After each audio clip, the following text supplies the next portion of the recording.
मैं आपके लिए चाय लेकर आई हूँ, अब आप उठ जाइए। बेटी के इतना बोलते ही यशोदा झट से उठ जाती है। अरे बेटा, मुझे क्यों बिगाड़ रही है? कल तेरी शादी हो जाएगी तो मैं कैसे रहूंगी तेरे बिना?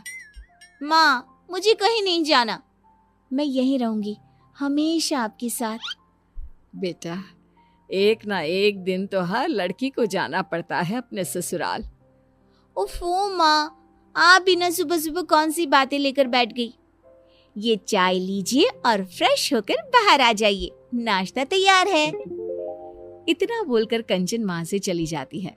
कंचन की बढ़ती उम्र देख यशोदा को उसकी शादी के ख्याल आने लगते हैं, जिसके बाद वो कंचन के लिए लड़का ढूंढना शुरू करती है। कुछ दिन बाद, कंचन कहाँ है तू? देख, मैं तेरे लिए चॉकलेट लाया हूँ। चॉकलेट देखकर कंचन खिलखिलाकर हंसने लगती है। इस पर कंचन के पिता उससे कहते हैं, कंचन बेटा, अब तेरी शादी होने वाली है, ये सब चॉकलेट खाने के शौक छोड़ दे बेटा। कंचन कुछ कहती उसके पहले उसका भाई राहुल बोल पड़ता है, पापा, इतनी भी क्या जल्दी है? अभी तो कंचन छोटी है। अरे इतनी भी छोटी नहीं है तेरी बहन। कंचन मुंह बनाते हुए वहां से चली जाती है और अपने रोजमर्रा के कामों में जुट जाती है। अगले दिन, कंचन बेटा, आज तू घर का कोई काम नहीं करेगी, जाकर तैयार हो जा, थोड़ी ही देर में तुझे लड़के वाले देखने आ रहे हैं। माँ प्लीज, मुझे कहीं नहीं जाना आप लोगों को छोड़कर। जाना तो पड़ेगा ना बेटा, दुनिया की यही रीत है, हर लड़की को एक ना एक दिन पराए घर जाना ही पड़ता है। चल अब जा, तैयार हो जा जल्दी से। माँ की बात मानकर कंचन तैयार होने चली जाती है, जिसके कुछ घंटे बाद लड़के वाले भी कंचन को देखने उसके घर पहुंच जाते हैं। दोनों ही परिवारों को रिश्ता मंजूर हो जाता है और एक सप्ताह बाद कंचन की श्लोक के साथ शादी हो जाती है। कंचन के जाने के बाद सभी को घर बहुत खाली खाली सा लगने लग जाता है। माँ, मुझे छोटी की बहुत याद आ रही है, वो होती तो अभी पूरे घर में इधर से उधर नाच रही होती। हाँ बेटा, तू सही कह रहा है, उसके बिना ये घर खाने को दौड़ रहा है, लेकिन हम कर भी क्या सकते हैं, एक ना एक दिन तो ये होना ही था। ऐसे ही 1 महीना बीत जाता है। अब यशोदा को घर का सारा काम अकेले ही करना पड़ता, जिसके कारण वो अक्सर बीमार रहने लगी। यशोदा, तुमसे कितनी बार कहा है, ज्यादा काम मत किया करो। लो, हो गई ना फिर से तुम्हारी तबीयत खराब। अब मैं घर का काम नहीं करूंगी तो और कौन करेगा? कंचन भी नहीं है, मेरी बेटी ने आज तक कभी मुझे कोई काम नहीं करने दिया, जिसके कारण अब मेरा शरीर काम का ज्यादा भार सहन ही नहीं कर पाता। क्यों ना हम राहुल की शादी करवा दे, बहू आएगी तो तुम्हारी भी थोड़ी बहुत मदद हो जाएगी। हाँ, ये अच्छा आइडिया है। घर वाले शादी की बात शुरू करते हैं और देखते ही देखते कुछ महीनों में राहुल की शादी अंजलि नाम की लड़की से हो जाती है और घर में आते ही अपने व्यवहार और स्वभाव से अंजलि सभी का दिल जीत लेती है। शादी के कुछ दिनों बाद, बहू जरा चाय तो पिला दो, सुबह से चाय नहीं पी है। अंजलि अपने ससुर के लिए चाय बनाकर लाती है। लीजिए पापा जी, आज डिनर में क्या बनाना है? अरे बेटा, जो तेरी इच्छा है वो बना ले। थोड़ी देर बाद अंजलि सभी को खाने के लिए आवाज लगाती है। पापा जी, मम्मी जी, राहुल, खाना तैयार है। अंजलि की आवाज देते ही सभी लोग खाने के लिए आ जाते हैं। अरे वाह बहू, खाना तो बहुत स्वादिष्ट बना है, तुम्हारे हाथों में तो जादू है, जादू। सच में बहू, खाना तो बहुत ही लाजवाब बना है। Thank you. माँ पापा, मैं सोच रहा था क्यों ना हम सब कहीं घूमने चले। हम सब क्या करेंगे जाकर बेटा, तेरी अभी नई नई शादी हुई है, तू बहू को लेकर जा। नहीं मम्मी जी, आप लोग नहीं जाएंगे तो हम भी नहीं जाएंगे।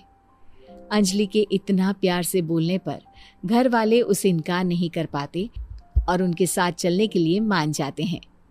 एक काम करते हैं, साथ में कंचन को भी ले चलते हैं, बहुत दिन हो गए उससे मिले भी नहीं। हाँ हाँ, क्यों ना हम कंचन दीदी को सरप्राइज दें।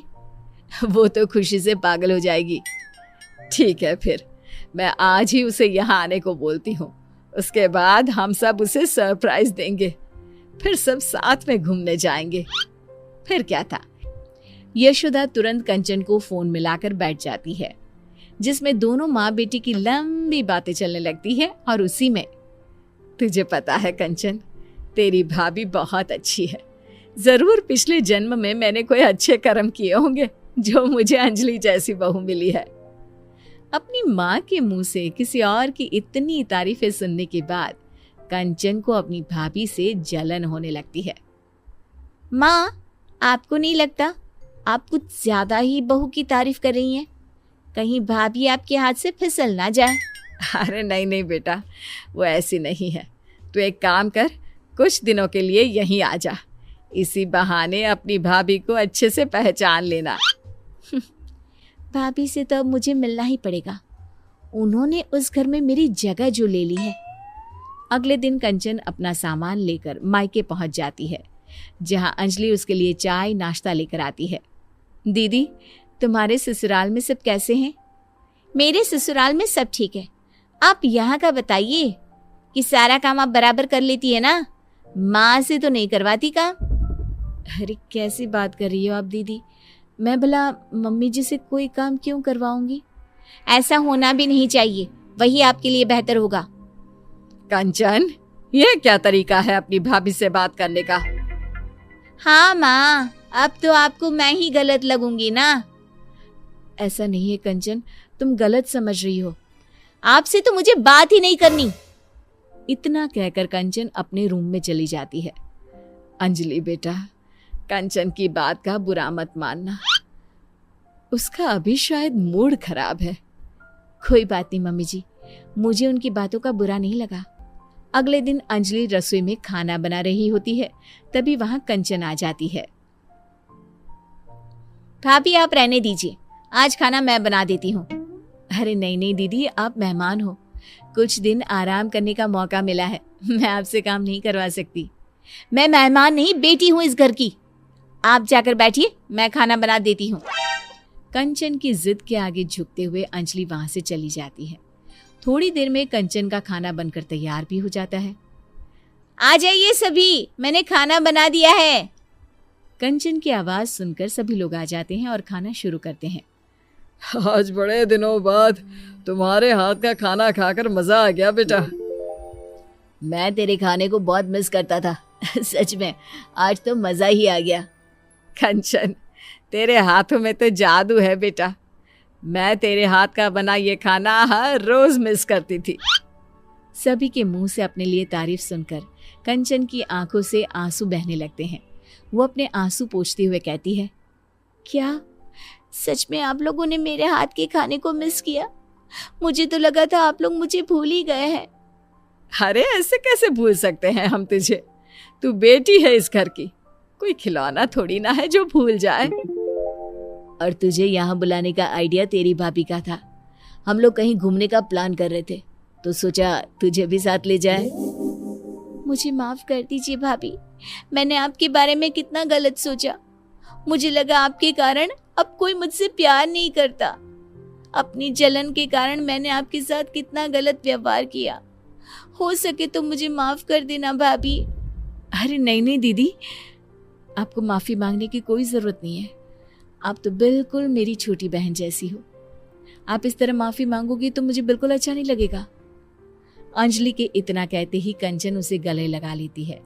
अब उसे एहसास हो चुका होता है कि सभी रिश्ते अपनी जगह खास होते हैं।